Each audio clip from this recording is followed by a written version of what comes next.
नमस्कार दोस्तों, कैसे हैं आप लोग। 6 अप्रैल 2023 के डेली न्यूज़पेपर एनालिसिस और एडिटोरियल एनालिसिस में आपका स्वागत है। कौन कौन से इंपॉर्टेंट न्यूज़ हम डिस्कस करने वाले हैं। तो बेसिकली सुप्रीम कोर्ट ने यहां पे बोला है कि political leaders higher immunity claim नहीं कर सकते। कुछ दिन पहले क्या हुआ दोस्तों, leader of the opposition in Rajya Sabha, इन्होंने बोला कि इनके पार्लियामेंट्री प्रिविलेजेस का हनन हो रहा है, क्योंकि ओवरऑल इनको एक केस में, क्रिमिनल केस में इन्वेस्टिगेशन के लिए बुलाया गया। तो इन्होंने बोला पार्लियामेंट्री प्रिविलेजेस का हनन हुआ, लेकिन फाइनली एक्सप्लेनेशन में इनको यह बोला गया राज्यसभा के चेयरमैन के द्वारा कि देखिए, आपको पार्लियामेंट्री प्रिविलेजेस मिलते हैं सिविल केसेस में, नॉट इन क्रिमिनल केसेस। उसी लाइंस पे अभी सुप्रीम कोर्ट में 14 अपोजिशन पॉलिटिकल पार्टी के मेंबर पहुंचे और बोले कि लीडिंग पार्टी हमारे अगेंस्ट सीबीआई और ईडी जैसी इन्वेस्टिगेशन एजेंसी को इस्तेमाल कर रही है हमें दबाने के लिए, हमें बचाइए। तो यहां पे सुप्रीम कोर्ट ने क्या बोला है इसको देखेंगे, ठीक है। लंपी स्किन डिजीज और बढ़ती हुई फॉडर के दाम, यह वजह हो सकती है कि आगे आने वाले समय में जो मिल्क का प्रोडक्शन है इंडिया के अंदर वो थोड़ा स्टैग्नेंट हो जाए या फिर हल्का सा गिर जाए। मिल्क की डिमांड और कंजम्पशन लगातार इंडिया के अंदर बढ़ रहा है, बट ओवरऑल इसके प्रोडक्शन में स्टैग्नेशन आ रहा है, इसको हम लोग समझेंगे। SARS-CoV-2 virus Huanan sea food market से फैला, इसके रिस्पेक्ट में चाइना की इन्वेस्टिगेटिव एजेंसी का क्या बोलना है और यूएस की एजेंसी का क्या बोलना था, इसको यहां समझने की कोशिश करेंगे। सुप्रीम कोर्ट का यह बोलना है कि भाई अगर गवर्नमेंट पॉलिसी पे कोई क्रिटिकल व्यू देता है तो वो एंटी गवर्नमेंट हो, ऐसा जरूरी नहीं है। वो एक मूवी आई थी ना मद्रास कैफे, उसमें जॉन अब्राहम एक्टर्स से पूछता है कि बहुत क्रिटिकल आप जर्नलिज्म में आर्टिकल्स लिखते हैं, तो उसने बोलता है कि राइटिंग मतलब against the establishment doesn't makes me anti national. तो वही वाली बात हो गई कि अगर आप ओवरऑल देश की पॉलिसीज के अगेंस्ट बात करें, इसका मतलब ये नहीं है कि आप देश के अगेंस्ट सोचते हैं। तो ये लॉजिक यहां पे सुप्रीम कोर्ट ने दिया है। और एनसीईआरटी ने बोला है कि जो पैंडेमिक के समय पे एनसीईआरटी बुक में रेशनलाइजेशन हुए थे और महात्मा गांधी और आरएसएस से रिलेटेड कुछ टेक्स्ट गायब हो गए थे और उनको हम पब्लिश करते समय बता नहीं पाए थे, ये एक भूल चूक की वजह से हो गया। तो इतनी इंपॉर्टेंट न्यूज है, काफी इंपॉर्टेंट न्यूज है, समझेंगे। एडिटोरियल्स में देखिए, आज मैं 4 आर्टिकल्स आपके साथ डिस्कस करूंगा दोस्तों। एक है यूएन वर्ल्ड वाटर कॉन्फ्रेंस को लेके, इंपॉर्टेंट आर्टिकल है।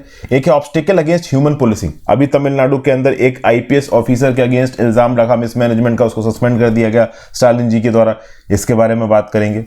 फिर भाई the growing mat resurging oil prices, बढ़ते तेल के दाम से रिलेटेड एक आर्टिकल है, इसको देखेंगे। Rahul appeal needs urgent hearing, Rahul Gandhi अपने ओवरऑल कन्विक्शन के अगेंस्ट यहां पे हियरिंग कर रहे हैं, मतलब लीगल केस लड़ रहे हैं, बट अभी के लिए इनको रिलीफ नहीं मिला है। तो 4 आर्टिकल्स देखूंगा, साउथ एशियन ड्रामा और सावरकर लेगेसी। सावरकर लेगेसी तो उतना खैर इंपॉर्टेंट नहीं लगा, साउथ एशियन ड्रामा आप खुद से पढ़िएगा। अभी के लिए 4 मुझे रेलेवेंट लगे, डिस्कस कर रहा हूं। एक और चीज दोस्तों, यूपीएससी प्रीलिम्स का रिवीजन कोर्स मैं अपलोड कर चुका हूं।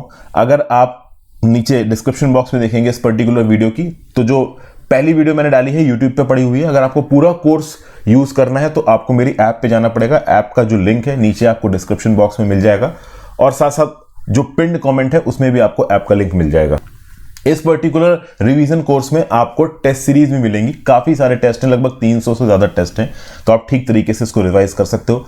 जो लोग यूपीएससी प्रीलिम्स या यूपीपीसीएस प्रीलिम्स दे रहे हैं उनके लिए भी इंपॉर्टेंट है, और ओवरऑल जो अभी अभी तैयारी में घुस रहे हैं और ओवरऑल अपने आप को शुरू में टेस्ट करना चाहते हैं, पुराने छूटे हुए करंट अफेयर्स को रिवाइज करना चाहते हैं, उनके लिए भी रेलेवेंट है। तो आप देख सकते हैं, चेकआउट कर सकते हैं। वर्ड ऑफ द डे देख लेते हैं, जेरीमैंडर। जेरीमैंडर मतलब manipulate the boundaries of an electoral constituency so as to favour one party और क्लास। मतलब ओवरऑल एक इलेक्टोरल कॉन्स्टिट्यूएंसी के डिलिमिटेशन को आप बदल रहे हो कुछ इस प्रकार से कि ऐसे लोग आ जाएं उस कॉन्स्टिट्यूएंसी के अंदर जो अगर वोट डाले तो एक कैंडिडेट या एक पर्टिकुलर पार्टी जीतेगी। इसको आप बोलते हो gerrymandering, an attempt to gerrymander the election relation. Constituency की बॉडी बदल के, बॉर्डर्स बदल के ओवरऑल आप किसी एक पॉलिटिकल पार्टी या कैंडिडेट को फेवर कर रहे हो।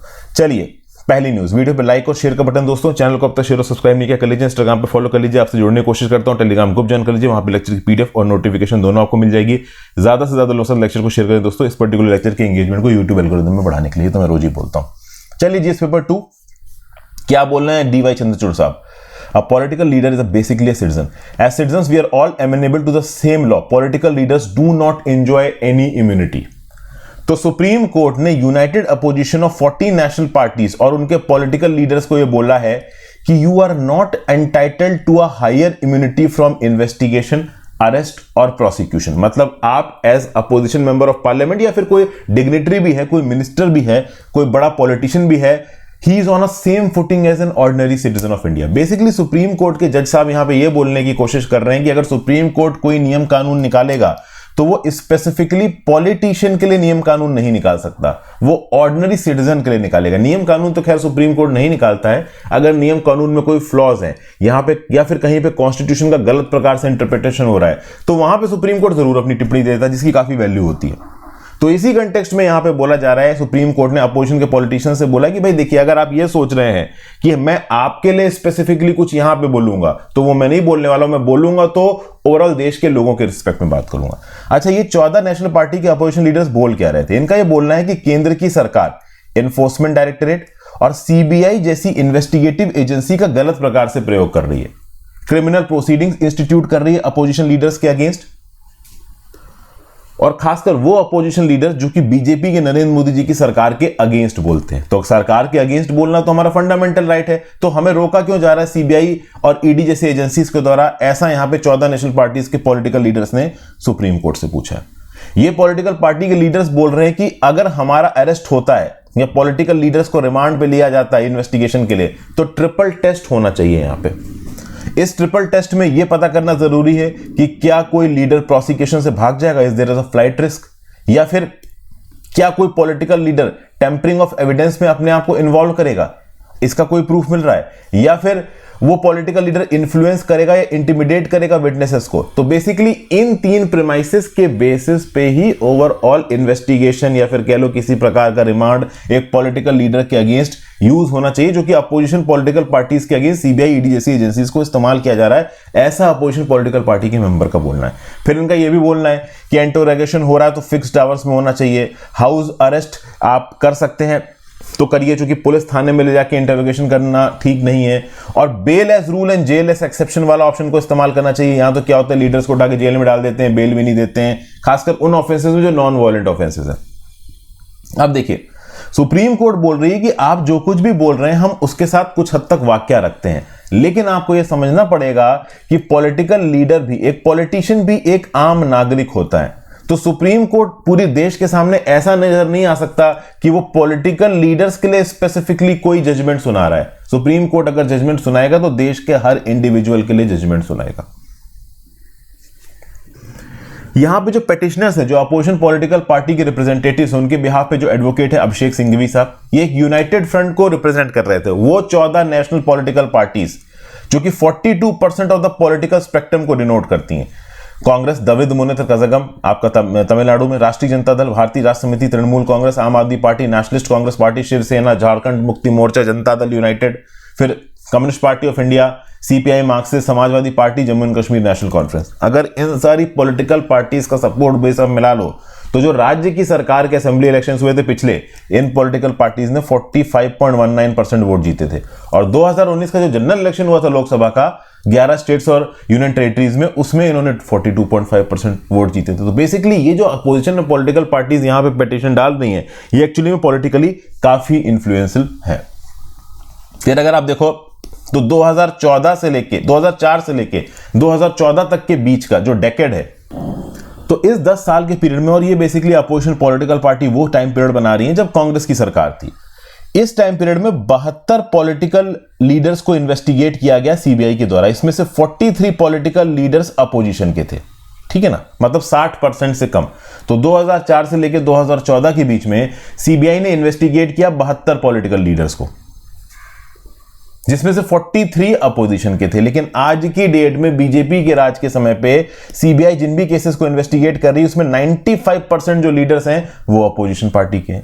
और यही पैटर्न इन्फोर्समेंट डायरेक्टरेट की इन्वेस्टिगेशन में, अगर आप देखो तो 2014 से पहले अपोजिशन पार्टी के 54% के अगेंस्ट चल रहा था, मतलब टोटल जितने लीडर्स के अगेंस्ट केसेस चल रहे थे 54% अपोजिशन पार्टीज के थे। लेकिन 2014 के बाद 95% अपोजिशन पार्टीज के, तो मतलब टेक्निकली सीबीआई और ईडीआई को अपोजिशन पार्टी के मेंबर्स के अगेंस्ट लगा दिया गया।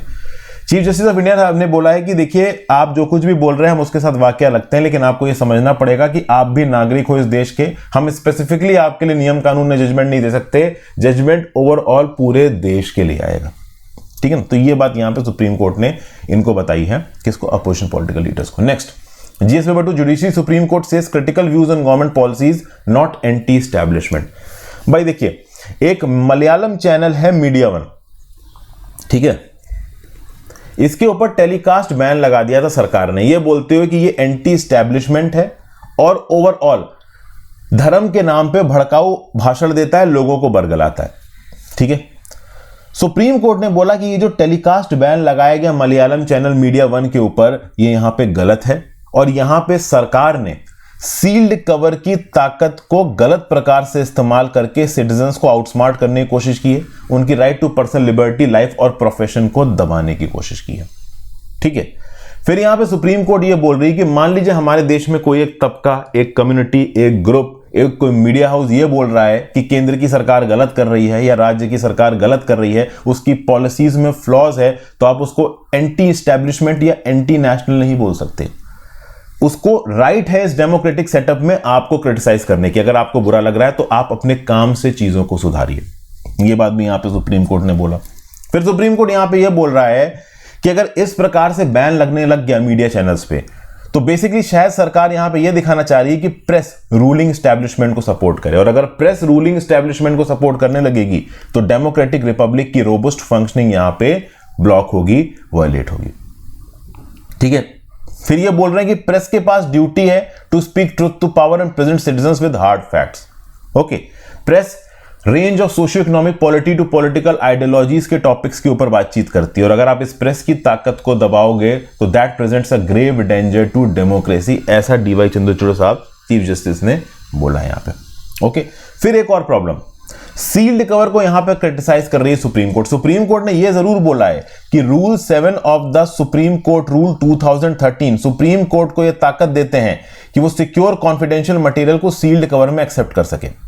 फॉर एग्जाम्पल, चाइना और इंडिया का जो विवाद चल रहा है, कभी भी जंग छिड़ सकती है। मान लो इंडिया के अंदर कोई टेररिस्ट अटैक हो जाता है, तो इसके जो डिटेल्ड न्यूएंसेस है ना, जब सिचुएशन क्रिटिकल हो और अगर केस पहुंचे कोर्ट के अंदर, तो सील्ड कवर में हो सकता है सरकार को सबमिशंस दे, तो ऐसे समय पे supreme court as per contingency sealed cover में सबमिशन ले सकती है। तो सुप्रीम कोर्ट ये डिसाइड करेगा कि कौन सा सबमिशन सील्ड कवर में लेना है या नहीं लेना है, ठीक है। लेकिन राज्य क्या करता है, केंद्र की सरकार क्या करती है कि रेगुलरली सील्ड कवर में फैक्ट्स को सबमिट किया जाता है, और यह तरीका कॉन्स्टिट्यूशनल राइट्स को वायलेट करता है, procedural guarantee of a fair hearing को वायलेट करता है उस पर्टिकुलर इंडिविजुअल के अगेंस्ट जो एक्शन के अंदर आ रहा है। जैसे for example media one channel, अभी मीडिया वन चैनल के अगेंस्ट जो प्रॉब्लम्स थी उसको सील्ड कवर में केरला हाई कोर्ट की सिंगल जज बेंच के सामने रखा गया।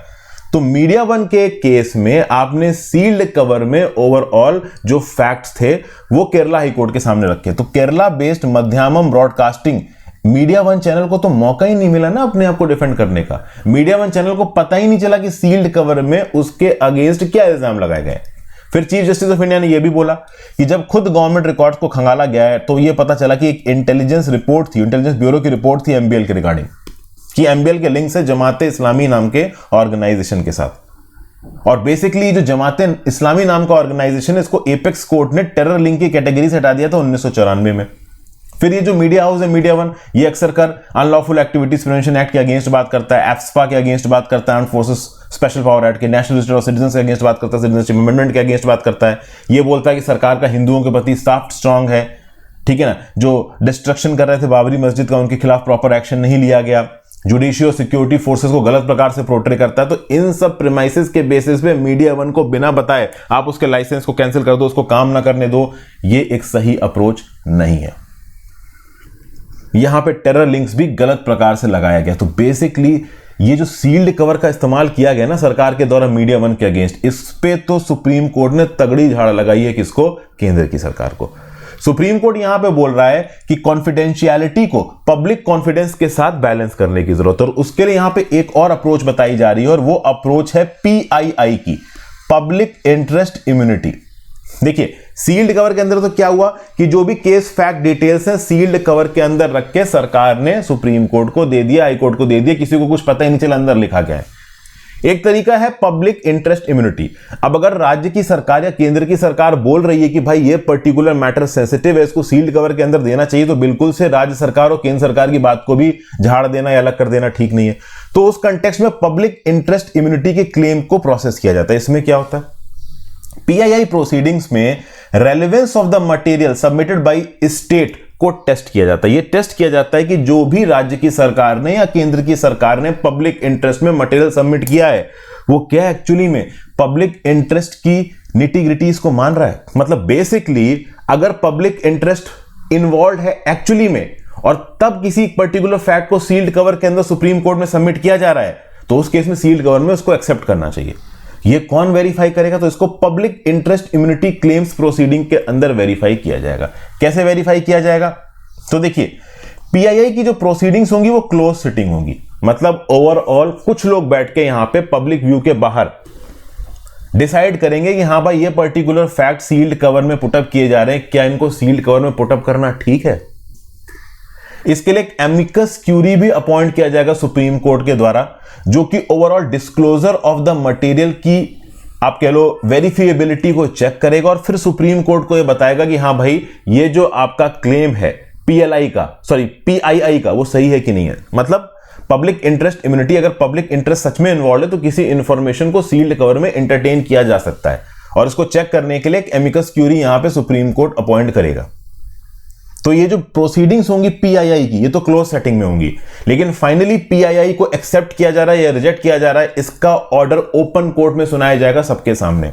अगर मान लो सरकार के पीआईआई क्लेम को एक्सेप्ट भी कर लिया जाता है, इंफॉर्मेशन को, सेंसिटिव इंफॉर्मेशन को सील्ड कवर में एंटरटेन किया जाता है, तो उस केस में भी यह किया जा सकता है कि उस पर्टिकुलर रिपोर्ट में दो सेक्शंस को पॉइंट आउट किया जाएगा, एक तो कॉन्फिडेंशियल सेक्शन, एक non confidential section. Non confidential section की जिस्ट पब्लिश कर दी जाएगी, कॉन्फिडेंशियल सेक्शन किसी को नहीं बताया जाएगा।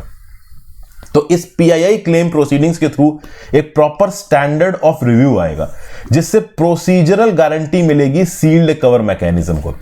तो सील्ड कवर मैकेनिज्म को सरकार यहां पे गलत प्रकार से इस्तेमाल नहीं कर पाएगी। ये यहां पे पॉइंट बताया जा रहा है। आई होप आपको यहां पे समझ में आ गया हो। चीफ जस्टिस चंद्रचूड़ साहब यहां पे देखो क्या बोल रहे हैं, intelligence agencies report impacts the life, liberty and profession of individuals and entities and to give such reports absolute immunity from disclosure is antithetical to our transport ecosystem। मतलब इन्वेस्टिगेटिव एजेंसी जो भी रिपोर्ट निकाल रही हैं वो overall किसी individual entity organisation के profession को इंपैक्ट कर सकती है, उसकी लाइफ आजादी को इंपैक्ट कर सकती है। तो इस कंटेक्स्ट में आप इन्वेस्टिगेटिव एजेंसी को ब्लैंकेट बैन नहीं दे सकते, आपको थोड़ी अकाउंटेबिलिटी तो उनके ऊपर इंपोज करनी ही पड़ेगी। समझ गए बात को? फिर चंद्रचूड़ साहब यहां पे ये भी बोल रहे हैं कि नेशनल सिक्योरिटी के क्लेम्स बहुत बड़े होते हैं, आप इसको किसी भी हवा से निकाल के नहीं रख सकते हो। अगर आप बोल रहे हो कि नेशनल सिक्योरिटी इन्वॉल्व है तो आपको प्रॉपर मटेरियल सबमिट करना पड़ेगा इस बात को प्रूव करने के लिए कि नेशनल सिक्योरिटी इन्वॉल्व है। अगली न्यूज पे आ जाते हैं। GS paper 2 issues related to education not declaring deletions of Mahatma Gandhi RSS in text book and oversight. अब ये न्यूज देखिए थोड़ा सा दोस्तों आप कह लो ट्रिकी हो सकती है, कुछ लोगों को बायस लग सकती है। जैसे फॉर एग्जांपल कोविड-19 के समय पे अगर आप देखें तो रेडिकलाइजेशन, रैशनलाइजेशन हुआ था कंटेंट का, रैशनलाइजेशन मतलब कंटेंट को थोड़ा कट डाउन किया गया था। कोविड-19 के समय पे वैसे भी क्लास, कॉलेज, स्कूल सब बंद हो गए थे, कॉलेज वगैरह कोई जा नहीं पा रहा था, तो साइंस, मैथ, कॉमर्स, हिस्ट्री और बहुत से सब्जेक्ट्स में कुछ चेंजेस किए गए थे। ओवरऑल करिकुलम को थोड़ा कम कर दिया गया था। अब जो पार्ट करिकुलम का कम किया जा रहा था उसको रिपोर्ट में छाप के बताया गया था कि हम ये पार्ट कम कर रहे हैं, लेकिन कुछ पार्ट्स कम कर दिए गए और उनको प्रॉपर तरीके से पब्लिक डोमेन में पब्लिश करके नहीं बताया गया। वो पार्ट्स थे कौन से? एक तो Hindu extremist dislike for Gandhi and a ban on राष्ट्रीय स्वयंसेवक संघ। तो ये particular portions of the syllabus को रैशनलाइज करके हटाया गया, बट डिक्लेयर नहीं किया गया पब्लिक में कि हमने हटाया है। बाद में जब ओवरऑल क्रिटिसाइजमेंट मिला एनसीईआरटी के और मिनिस्ट्री ऑफ एजुकेशन को, तो मिनिस्ट्री ऑफ एजुकेशन तो यहां पे शांत है, लेकिन एनसीईआरटी के डायरेक्टर डीपी सकलानी साहब ने बोला है कि भाई देखिए गलती से ओवरऑल शायद बताना चीजें छूट गए हैं, आप ओवरऑल यहां पे इस पॉइंट को आउट ऑफ प्रपोर्शन जाके प्रोजेक्ट मत करिए। कुछ एग्जांपल्स बताता हूं यहां पे कौन कौन से सेंटेंसेस को डिलीट किया गया। जैसे class 12 political science text book में सेंटेंस था, his steadfast pursuit of Hindu Muslim unity provoked Hindu extremism so much that they made several attempts to assassinate Gandhi. Gandhi death has almost magical effect on the communal situation in the country. अब basically ये statement delete कर दिया गया। आपको पता है कि overall Gandhi ji देश के बंटवारे के अगेंस्ट थे, हिस्से मुस्लिम रेप्रोचमेंट की बात करते थे, इस बात को लेकर हिंदू एक्सट्रीमिस्ट नाराज थे। वीर आप कह लो नाथूराम गोडसे ने उनका मर्डर भी कर दिया था, गोली मार दी थी उनको, और जब गांधी जी मरे थे तब कम्युनल टेंशंस थोड़े से कम हो गए थे, क्योंकि कुछ हिंदू और मुस्लिम्स के तबके को लगा कि यार शांत हो जाते हैं, ओवरऑल एक इंडिविजुअल को उसी की कौम ने मार दिया हमें सपोर्ट करने के लिए, मतलब मुस्लिम्स को ऐसा लगा, पाकिस्तान जो बना था उस समय पे उसको लगा, तो चीजें थोड़ी शांत हुई थी उस समय पे, तो इस पर्टिकुलर रेफरेंस को हटा दिया गया बुक से। फिर गवर्नमेंट ऑफ इंडिया ने क्रैकडाउन किया बहुत से ऑर्गेनाइजेशंस के ऊपर जो उस समय पे कम्युनल हेट्रेड फैला रहे थे। राष्ट्रीय स्वयंसेवक संघ का नाम लिखा हुआ था वहां पे, उसको यहां पे बुक से हटा दिया गया। तो बेसिकली जब एनसीईआरटी के ओल्ड और नए वर्जन ऑफ बुक्स को कंपेयर करोगे तो आपको दिखेगा कि ये सारे रेफरेंसेस हटाए गए हैं। इन बातों के अगेंस्ट ही यहां पे बहस हो रही है, बोला जा रहा है कि आप ये रेफरेंस स्पेसिफिकली यहां पे क्यों हटा रहे हो, ये तो एक पर्टिकुलर प्रकार की आइडियोलॉजी को सपोर्ट करने वाली बात हो गई, वगैरह वगैरह। फिर गुजरात राइट्स को लेके एक स्टेटमेंट था, can we ensure that those who plan execute and support such massacre are brought to the book, मतलब जिसने भी गुजरात राइट कंडक्ट किया, क्या ओवरऑल हम उसको टू द बुक्स लेके आ सकते हैं। तो इस प्रकार के स्टेटमेंट्स को यहां पे हटाया गया। फिर हिस्ट्री और पॉलिटिकल साइंस की जो टेक्स्ट बुक है कक्षा 12 की, और सोशियोलॉजी की जो टेक्स्ट बुक है कक्षा 11 की, उसमें भी गांधी जी से रिलेटेड और गुजरात राइट से रिलेटेड रेफरेंसेस को हटाया गया। तो डॉक्टर सकलानी जो कि एनसीईआरटी के डायरेक्टर, उनका ये बोलना है कि भाई आप सेलेक्टिवली टारगेट करके गलत तरीके से चीजों को पोर्ट्रे कर रहे हो, एक नैरो माइंडेड अप्रोच ले रहे हो, ये सही नहीं है। लेकिन कांग्रेस के प्रेसिडेंट मल्लिकार्जुन खड़गे on behalf of on behalf of the opposition, वो ये बोल रहे हैं कि बीजेपी और आरएसएस हिस्ट्री डिलीट करना चाहते हैं, ऐसा कर नहीं पाएंगे। तो इस बात पे भी पॉलिटिक्स शुरू हो चुकी है। पॉलिटिकल एलिमेंट असाइड, न्यूज क्या है वो मैंने आपको बता दिया। Next, GS paper 2, issues related to education, lumpy skin disease, increase in fodder cost, centre sees stagnation in milk production. भैया देखिए, लंपी स्किन डिजीज बहुत तेजी से पिछले 2-3 सालों में फैसा है गाय भैंसों में। 1.89 लाख कैटल की मृत्यु हो चुकी है इसकी वजह से। तो आगे आने वाले समय में एक तो बढ़ते फॉडर के दाम के चलते, दूसरा लंपी स्किन डिजीज की वजह से यहां पे जो कैटल की मौत हो रही है उसके चलते हो सकता है कि डेयरी सेक्टर में मिल्क प्रोडक्शन और मिल्क प्रोडक्ट्स का जो प्रोडक्शन है उसमें थोड़ा स्टैग्नेशन हमको देखने को मिले। Union secretary department of animal husbandry and dairying Rajesh Kumar Singh, उन्होंने बोला है कि हम हर पॉसिबल कोशिश करेंगे मिल्क प्रोडक्ट्स की रिक्वायरमेंट को इंडियन मार्केट में मेंटेन करने की। अगर जरूरत पड़ी तो हम मिल्क प्रोडक्ट्स को इंडिया के अंदर इंपोर्ट भी करने देंगे। ठीक है, इनका यह बोलना है कि केवल लंपी स्किन डिजीज ही कॉज नहीं है यहां पे मिल्क के प्रोडक्शन के कम होने का, स्टैग्नेंट होने का। एक्चुअली में फॉडर के दाम भी बढ़ रहे हैं, इस वजह से भी मिल्क और मिल्क प्रोडक्ट्स में प्राइस इन्फ्लेशन देखने को मिल रहा है। पिछली बार जब इंडिया को मिल्क इंपोर्ट करना पड़ा था वो था 2011। हम भाई मिल्क के सबसे बड़े प्रोड्यूसर है दुनिया में, लेकिन सबसे बड़े कंज्यूमर भी हैं। ठीक है भाई, उसके बाद अगर आप देखो तो मिल्क का प्रोडक्शन नॉर्मली अब तक 6% प्रति ईयर की स्पीड पे बढ़ रहा था, लेकिन इस साल या तो 1 या 2% बढ़ेगा या स्टैग्नेंट रह जाएगा। दो वजहें, एक तो लंपी स्किन डिजीज और दूसरा फॉडर के दाम में बढ़ोतरी होना। तो प्रोडक्शन यहां पे इस साल स्टैग्नेंट होगा, लेकिन at the same point of time milk की जो डिमांड है, डोमेस्टिक डिमांड इंडिया के अंदर, वो 8 से 10% बढ़ेगी। ये डिमांड कोविड लॉकडाउन के समय पे थोड़ी कम हो गई थी, लेकिन अब बिल्कुल तेजी से आगे बढ़ रही है। तो मिल्क की डिमांड बढ़ रही है, साथ साथ घी, बटर, इस प्रकार की चीजों की भी डिमांड बढ़ रही है। तो हो सकता है कुछ समय के लिए मार्केट में घी और बटर की थोड़ी कमी, थोड़ा कंस्ट्रेंट हमको यहां पे देखने को मिले।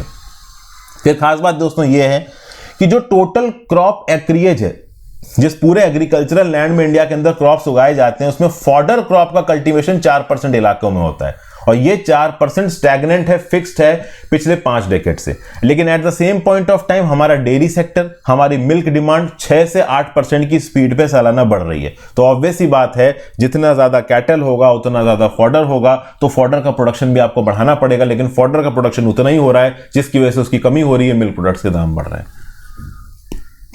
अगर आप देखो तो इस 1,89,000 जो लाइफ स्टॉक की डेथ हुई है, इसको टैकल करने के लिए सरकार क्या कर रही है? तो 9 करोड़ कैटल्स को, ऑलमोस्ट जितनी भी कैटल्स है इंडिया के अंदर, उनकी 1/3 को यहां पे वैक्सीनेशन दी गई है। और बोला जा रहा है कि हम वन हेल्थ अप्रोच को लेके चले। वन हेल्थ अप्रोच क्या है कि भैया तो एक वेंड्राइम बना दीजिए यहां पे पीपल का, ठीक है ना, एक वेंड्राइम यहां पे बना दीजिए एनिमल का, और एक यहां पे ये बना दीजिए डायग्राम हेल्थ का। तो हेल्थ, इस कॉमन पोर्शन में हेल्थ भी आ गया, एनिमल भी आ गई, पीपल भी आ गए। तो इसको आप बोलते हो वन हेल्थ अप्रोच। ये वन हेल्थ अप्रोच को मैंने बहुत डिटेल में अपनी जो प्रीलिम्स की सीरीज है जो मैंने अवेलेबल कराई है अपने ऐप पे, उसमें मैंने कवर किया है। और इस बार के प्रीलिम्स में वन हेल्थ अप्रोच के बारे में पूछा भी जा सकता है, तो उसको ठीक से रिवाइज कर लीजिएगा अगर आप प्रीलिम्स दे रहे हैं तो, कोई सा भी। लंपी स्किन डिजीज की बात करें तो कैटल या वाटर बुफेलो को ये अफेक्ट करता है। Pox virus lumpy skin disease virus है। फूड एंड एग्रीकल्चर ऑर्गेनाइजेशन के हिसाब से अगर ये हो गया तो 10% मॉर्टिलिटी रेट है। पहली बार lumpy skin disease as an epidemic फैला था कहां पे? जाम्बिया के अंदर 1929 में, जिसके बारे में ये बोला जाता है कि शुरू में तो लगा कि पॉइजनिंग की वजह से या इंसेक्ट बाइट की वजह से जानवरों को हाइपर सेंसिटिविटी हो रही है इसलिए बीमारी हुई, लेकिन बाद में पता चला कि नहीं भाई, lumpy skin disease is actually caused by a virus, और ये virus biting insects, mosquitoes, vectors जो कि उड़ के पहले एक जानवर को काटा फिर दूसरे जानवर को काटा उसके थ्रू फैलते हैं। ठीक है ना। सिम्टम्स क्या है? फीवर आता है, फ्लूइड एक्सक्रीशन होता है आइज और नेस से, सलाइवा ड्रिबल होता है, ब्लिस्टर्स आते हैं बॉडी के ऊपर। वैक्सीनेशन अगेंस्ट दिस डिजीजेस करा जा रहा है इंडिया के अंदर under the livestock health and disease control programme of India. फिर next GS paper 2 health, SARS-CoV-2 virus not found in animal sample from Huanan seafood market. भैया हुआ यहां पे ये है कि चाइना की centre for disease control and prevention नाम की जो ऑर्गेनाइजेशन है चाइना में बेस्ड है, वहां पे जॉर्ज एफ गाउ और उनके कलीग्स ने मिलकर एक स्टडी कंडक्ट की और उस स्टडी को यहां पे पब्लिश किया और ये बताया कि चाइना का ये जो हुआनान ये जो सी फूड मार्केट है, इस पर्टिकुलर सी फूड मार्केट में एनिमल सैंपल से कोरोना वायरस का हमें साक्ष्य नहीं मिला, ऐसा ये बोल रहे हैं। इन्होंने जेनोमिक मटेरियल की एनालिसिस की और यह पता चला कि ओवरऑल जो जेनोमिक मटेरियल यहां पे था, जो इन्वायरमेंटल सैंपल्स यहां पे एक्सट्रैक्ट किए गए, उस इन्वायरमेंटल सैंपल से यह पता चला कि बहुत अलग अलग प्रकार के जानवर हैं यहां पे, लेकिन इन जानवरों से ही कोविड-19 निकला ये चीज नहीं पता चल पाई है। इनफैक्ट ये चाइना वाले इतने शाणे हैं लोगों को भटकाने में, यहां पे दुनिया इनके ऊपर इल्जाम लगा रही है कि एनिमल टू ह्यूमन ट्रांसमिशन हुआ। ये चाइना वाले अपनी रिपोर्ट में बोल रहे हैं कि हो सकता है ह्यूमन टू एनिमल ट्रांसमिशन हुआ। मतलब इनका ये बोलना है कि भाई देखिए, जब ओवरऑल कोरोना फैलना शुरू हुआ तो वो ह्यूमंस में डिटेक्ट हुआ, बाद में हमने सैंपल लिए तो देयर इज अ चांस कि ह्यूमन से एनिमल में गया हो। तो दुनिया इनको ऊपर इल्जाम लगा रही है कि तुम्हारे वेट मार्केट से कोरोना रिलीज हुआ है और एनिमल टू ह्यूमन ट्रांसमिशन हुआ है, जूनोटिक वायरसेस, तुम्हारी इतनी स्पेशल फूडिंग प्रैक्टिस है, तुम गड़बड़ हो। ये बोल रहे हैं अरे कुछ बकवास नहीं, एनिमल टू ह्यूमन नहीं, हो सकता है ह्यूमन टू एनिमल हुआ हो। तो इस प्रकार की बातें कर रही है यहां पे China centre for disease control and prevention. ठीक है, ये बोल रही हमें कोई भी ऐसे साक्ष्य या प्रूफ नहीं मिले हैं जिसमें ओवरऑल एनिमल्स के अंदर कोरोना वायरस पाया गया हो, इसलिए एनिमल से जो कोरोना वायरस फैलने वाली थ्योरी है ये बिल्कुल गलत है, इन्होंने रिजेक्ट कर दिया। वहीं पर अगर आप देखो तो माइकल वोरोबी जो कि एवोल्यूशनरी बायोलॉजिस्ट है यूनिवर्सिटी ऑफ एरिजोना, इन्होंने ओवरऑल जो data global initiative of sharing avian influenza data से उठाया था और उसको जो पेरुजल किया था उसमें ये बताया था उन्होंने कि देयर इज अ चांस कि चाइना के वेट मार्केट से एनिमल टू ह्यूमन ट्रांसमिशन के थ्रू बीमारी फैली हुई। हुआ ये कि ओवरग्राउंड ड्रेनेज, ओवरऑल सरफेस से जो पानी नालियों में गया उसके अंदर कोरोना का वायरस था, वही पानी आपके वेल्स और आसपास के अंडरग्राउंड एक्विफायर्स में गया, उसी को लोगों ने कंज्यूम किया और कहीं ना कहीं उनके अंदर कोरोना वायरस फैलना शुरू हुआ।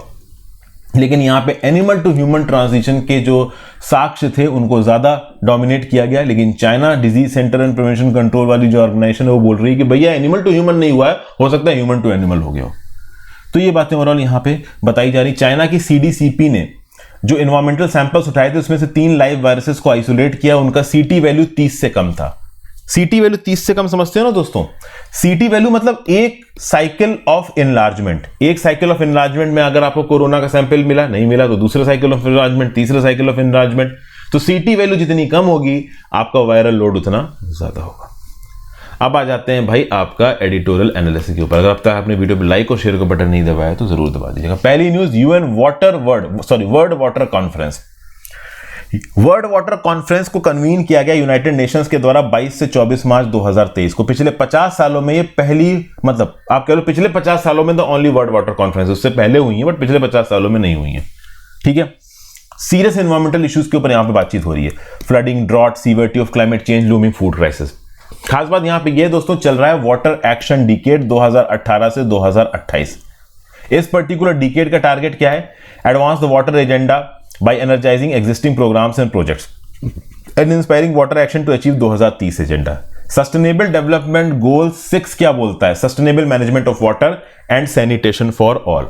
तो बेसिकली एसडीजी 6 को फुलफिल करने के रिस्पेक्ट से और वाटर एक्शन डिकेड 2018 और 28 ठीक तरीके से काम कर रहा है कि नहीं कर रहा है, इसमें ये यूएन वर्ल्ड वाटर कॉन्फ्रेंस एक इंपॉर्टेंट रोल यहां पे प्ले कर सकती है। इस पर्टिकुलर कॉन्फ्रेंस का आउटकम क्या हुआ? आउटकम था इंटरनेशनल वाटर एक्शन एजेंडा।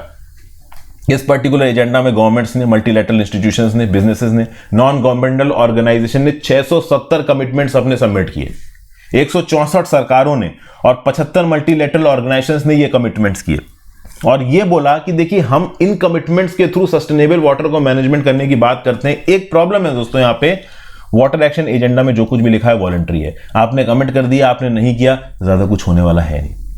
ठीक है, ओवरऑल इसी एजेंडा में यह बोला गया कि 2030 तक सस्टेनेबल डेवलपमेंट गोल 6 को ओवरऑल कंप्लीट करने के लिए 114 बिलियन डॉलर्स पर ईयर तक का कैपिटल एक्सपेंडिचर आएगा। अब हर साल 114 बिलियन डॉलर का कैपिटल एक्सपेंडिचर आएगा किस चीज के लिए? Sustainable management of water.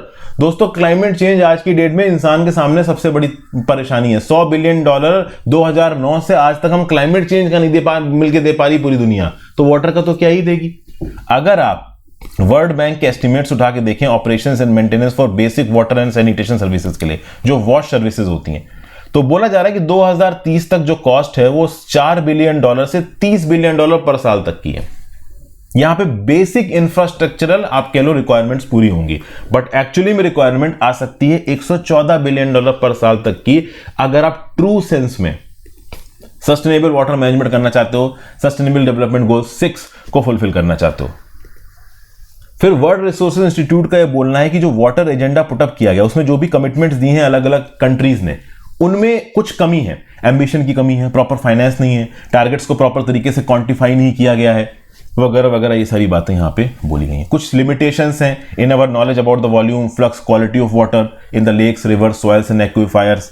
फिर भाई रीजनल, नेशनल और इंटरनेशनल सोर्सेज ऑफ फंडिंग को भी यहां पे कंसोलिडेट करना जरूरी है, नया वाटर इंफ्रास्ट्रक्चर बनाने के लिए, वाटर मेंटेनेंस सर्विसेज को मेंटेन करने के लिए, ये सब बातें यहां पे ओवरऑल बोली जा रही हैं। ग्लोबल एनवायरमेंट फैसिलिटी जो इंटरनेशनल ऑर्गेनाइजेशन है, एक बेसिकली इंटरनेशनल फंडिंग मैकेनिज्म है ये। इसने 300 वाटर शेड्स को दुनिया भर में टारगेट किया है, खासकर वो वाटर शेड्स जो कि एक से ज्यादा कंट्रियों में फैले हुए हैं, but this is not actually enough. Okay, India ने इस पर्टिकुलर मीटिंग में क्या कंट्रीब्यूशन देने की बात की? इंडिया ने बोला कि हम 240 बिलियन डॉलर का इन्वेस्टमेंट करेंगे वाटर सेक्टर में, ग्राउंड वाटर लेवल को हम रिस्टोर करेंगे। 2021 की कैग रिपोर्ट बोलती है कि इंडिया के अंदर ग्राउंड वाटर एक्सटेंशन 58% से 63% बढ़ा 2004 से लेकर 2017 के टाइम पीरियड में। लेकिन आज की डेट में ग्राउंड वाटर बिल 2017 के प्रोविजंस के हिसाब से राज्य की सरकारें ग्राउंड वाटर बोर्ड्स बना रही हैं, लॉज बना रही हैं, वाटर एलोकेशन को मैनेज कर रही हैं। बहुत सारे राज्यों में तो वाटर के ऊपर बिल तक आने लगा है। तो कहीं ना कहीं हम वॉलंटरी कमिटमेंट कर रहे हैं ग्लोबल कंसर्न को एड्रेस करने के लिए। इंडिया के अंदर तो इसको स्टैट्यूटरी फॉर्म दिया गया है, नियम कानून बना के ग्राउंड वाटर यूजेज को बर्बाद करने से रोका जा रहा है। तो tackle climate change, promote environmental sustainability. Promote environmental sustainability में ओवरऑल फ्रेश वाटर सोर्सेज को बताना, ग्राउंड वाटर को बचाना, वाटर का सस्टेनेबल मैनेजमेंट करना, ये बहुत ज्यादा जरूरी है। इसके लिए एक पूरा का पूरा अलग सस्टेनेबल डेवलपमेंट गोल है। तो क्या किया जा रहा है, क्या नहीं किया जा रहा है, इस कंटेक्स्ट में 2023 का वाटर कॉन्फ्रेंस इंपॉर्टेंट हो जाता है। प्रॉब्लम बस एक वाटर कॉन्फ्रेंस में यहां पे ये बताई जा रही है कि इसमें कोई भी बाइंडिंग एलिमेंट नहीं है। एक यूएन वाटर कन्वेंशन है 1997 का, यूनाइटेड नेशंस इकोनॉमिक कमीशन है यूरोप का, वाटर कन्वेंशन 1992 का। अगर इन दो कन्वेंशंस के अंदर अगर आप 2023 की वाटर कॉन्फ्रेंस को रख देते तो होता यह कि कुछ लीगली बाइंडिंग आप कह लो रेगुलेशंस आ जाते। अगर आप क्लाइमेट टॉक्स की बात करोगे दोस्तों, तो क्लाइमेट टॉक्स के अंदर कुछ बाइंडिंग एग्रीमेंट्स हैं, जैसे पेरिस एग्रीमेंट हो गया, क्योटो प्रोटोकॉल हो गया। क्योटो प्रोटोकॉल फिर भी बाइंडिंग था, पेरिस एग्रीमेंट को आप बाइंडिंग नहीं बोल सकते हो, but that definitely puts a intense pressure on the countries, different countries, अब मतलब who are parties to Paris agreement. लेकिन ये यूएन वाटर कॉन्फ्रेंस हुई है ना 2023 की, जो वाटर कॉन्फ्रेंस हुई, इसका किसी भी यूएन कन्वेंशन के साथ कोई लेना देना नहीं है। तो किसी भी प्रकार का कोई भी यहां पे ऑब्लिगेशन नहीं है कंट्री के ऊपर अपने कमिटमेंट्स को पूरा करने के लिए। इस प्रकार के ऑब्लिगेशन को लाने की जरूरत है एक्चुअली में ग्राउंड लेवल पे, अगर आप कुछ करना चाहते हो तो। फिर ऑब्स्टेकल्स अगेंस्ट ह्यूमन पुलिसिंग। अभी तमिलनाडु में एक ह्यूमन राइट्स वॉयलेशन की खबर निकल के आई। एक आईपीएस ऑफिसर ने यहां पे कुछ अत्याचार किए अंबा समुद्रम नाम की जगह साउथ तमिलनाडु में। स्टेट की गवर्नमेंट को एम्बेरस होना पड़ा, पुलिस हायरार्की को एम्बेरस होना पड़ा। इस पर्टिकुलर ऑफिसर को सर्विस से सस्पेंड किया गया एलिज्ड मिसकंडक्ट के लिए। चीफ मिनिस्टर ने यहां पे स्विफ्ट एक्शन लिया। ठीक है, तो बेसिकली ये बात हमें फिर से इस चीज की तरफ लेके आती है कि क्राइम सस्पेक्ट्स का इलीगल फिजिकल ट्रीटमेंट नहीं हो सकता और इस प्रकार के बिहेवियर को हमें टॉलरेट भी नहीं करना चाहिए। अगर आप देखो तो जून 2020 में एक फादर एंड सन का ड्यू था संथनकुलम थूथुकोडी डिस्ट्रिक्ट तमिलनाडु में। इनको टॉर्चर किया गया था पुलिस स्टेशन के अंदर रख के, दोनों की मौत हो गई, इतना मारा गया यहां पे इनको। तो बेसिकली पुलिस वालों को बाद में ट्रायल पे रखा गया। इस प्रकार के इंसिडेंट्स यूएस में देखने को मिलते हैं। The Rodney king accident of 1991 Los Angeles. फिर एक अफ्रीकन अमेरिकन को एक व्हाइट पुलिस ऑफिसर के द्वारा मारा गया, उसका नाम था जॉर्ज फ्लॉयड। इसकी तो प्रॉपर वीडियो बनी थी, पूरी दुनिया ने इस पर्टिकुलर वीडियो को देखा। एक गोरी फिजिकल टॉर्चर हो रहा था, वो भी पब्लिक व्यू के अंदर। तो यूएस के अंदर भी ओवरऑल ह्यूमन पुलिसिंग नहीं है, ब्रूटल पुलिसिंग है। वहीं पे अगर आप यूके में चले जाओ, यूरोप में चले जाओ, तो वहां पे आपको ह्यूमन पुलिसिंग के साक्ष्य थोड़े ज्यादा देखने को मिलेंगे। इन एनी केस दोस्तों, जितने भी क्राइम यहाँ पे पुलिस के पास पहुंचते हैं, रिपोर्टिंग कम है। आपको पता है कि जितने टोटल क्राइम्स होते हैं उसमें से केवल 10% रिपोर्ट होते हैं। तो अगर क्राइम्स की रिपोर्टिंग आपको बढ़ानी है तो आपको ह्यूमेन और सिविलाइज्ड पुलिस कंडक्ट को लोगों के अंदर इनकलकेट करना पड़ेगा। प्रॉब्लम दोस्तों यह है कि इंडिया के अंदर पुलिस ओवरबर्डन्ड है। इतना ज्यादा प्रेशर है ना पुलिस के ऊपर कि ओवरऑल आप कितना भी एथिक्स का पेपर रख दो, जीएस पेपर 4, जब एक्चुअली में ग्राउंड लेवल पे आप काम करते हो और आपका प्रेशर पड़ता है, आपका दिमाग खराब हो जाता है, पैल्पिटेशन होने लगेगी, बीपी बढ़ने लगेगा, इतना काम आएगा। आप कुर्सी पर बैठे होगे, एक कुछ और बोल रहा है, दूसरा कुछ और बोल रहा है, तीसरा कुछ और बोल रहा है, पीछे से चीफ मिनिस्टर का कॉल आ रहा है, उधर से एमएलए का कॉल आ रहा है, आपका दिमाग खराब हो जाएगा। आपको लगेगा कहां भाग जाऊं मैं, इससे अच्छा तो नॉर्मल नौकरी कर लेता 40,000 रुपए की। ये सोचोगे आप जिस दिन आप आईपीएस आईएएस बन जाओगे। मार्क माई वर्ड्स, कभी बनोगे तो देखना, बहुत इंटेंस प्रेशर के अंदर काम करते हैं ये लोग, ठीक है। तो इतने इंटेंस प्रेशर के अंदर आप उनसे ये एक्सपेक्ट करो कि वो एथिक्स को एक्सरसाइज करेंगे तो मुश्किल हो जाता है उनके लिए। But at the same point of time लोगों का भरोसा जीतना भी यहां पे जरूरी है। अब तो खैर आईएएस आईपीएस में कुछ टैलेंटेड लॉट पहुंच रहा है, आईआईटीज आईएम्स पढ़े लिखे लोग बहुत प्रकार के यहां पे पहुंच रहे हैं, लेकिन फिर भी जितने भी यहां पे लोग पहुंच रहे हैं, देखिए टोटलिटेरियन टेंडेंसी हर इंसान के अंदर किसी ना किसी केस में निकल ही आती है। आप सोचो दोस्तों, अगर आपके हाथ में अनहिंडेड अमाउंट ऑफ ताकत दे दी जाए, आपका दिमाग तो खराब हो ही जाएगा ना। तो उस कंटेक्स्ट में हर लेवल पे सीरीज ऑफ चेक्स की जरूरत है। डीजीपी आईजीपी को, यंग रिक्रूट्स को समझना पड़ेगा, समय समय पे उनको समझाना पड़ेगा, उनके ऊपर मॉनिटरिंग करनी पड़ेगी। कोई भी पर्टिकुलर पुलिस ऑफिसर किसी लेवल पे एक लिमिट से ज्यादा ताकतवर ना हो जाए, डिक्टेटोरियल ना हो जाए, इस बात को इंश्योर करना पड़ेगा, वगैरह वगैरह। तो अभी के लिए दोस्तों मैं लेक्चर यहां पे खत्म कर रहा हूं। जो बचे हुए 1-2 आर्टिकल्स हैं वो मैं अलग से बता दूंगा। इंपॉर्टेंट पॉइंट्स मैंने अभी तक के सारे डिस्कस कर लिए। Thank you for watching friends. I hope आपको वीडियो में मजा आया हो। एक बार ऐप पे जाके जो यूपीएससी प्रीलिम्स का कोर्स है उसको चेकआउट कर लेना, और बाकी जो आपके दोस्त हैं उनको आप चाहो तो रेफर भी कर सकते हो। Thank you for watching. Have a great